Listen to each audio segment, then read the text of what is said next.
So type A people, for example, they walk fast. If you start going for a walk with these people, after 2 blocks, you think you're in a foot race.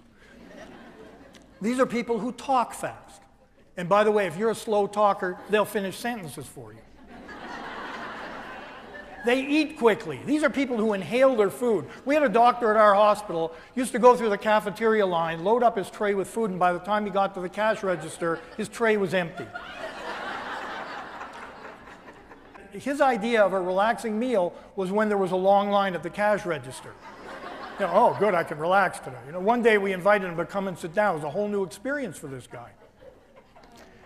These are people who drive quickly, and they time everything very tightly. You know, if it takes 20 minutes to get somewhere, and they have to have an appointment or a meeting or something, they plan to leave 20 minutes ahead. But if they're ready 25 minutes ahead, they'll find something to do for 5 minutes. They don't want to leave early because they might get there early and then waste 5 minutes. So they'll return a phone call, they'll riffle through their email or something like that. And then they look down at their watch, and now they're running a few minutes late. Now it's 1/4 to the hour. And so they ramp up into what I call type A travel mode. This is where they get on the left lane of the highway, they speed, they honk, they weed lanes, they tailgate, anything to make up time. And they get, as I say, they get very impatient as well. And there's a wonderful Herman cartoon that shows a guy getting into a taxi, but he's getting into the driver's door. And the driver's looking up at him, and he says to him, "I gotta be at the airport in 3 minutes. I'm driving." It's a very type A thing to do. Most of our beliefs are subconscious. We're not even aware that we have them. And so they're more powerful because they're hidden.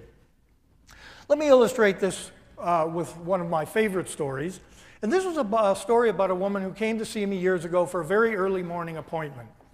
And she came just frazzled. I mean, she arrived in my office looking like this, and I said, "Boy, you look pretty stressed out." She said, "I'm like this every morning." And I said, "Why?" She said, "Well, there's so many things I have to do from the time I wake up to the time I fly out the door to go to work." So I said, "Well, what are these things you have to do?" Whenever I hear words like have to, should, must, need to, I know I'm hearing a belief. So I said to her, "What are these things you have to do in the morning?" "Well, I have to get up, I have to get washed, I have to get dressed, have to have breakfast, have to make my bed, I have to get my kids up." I said, "Hold it a second. What do you mean you have to make your bed?"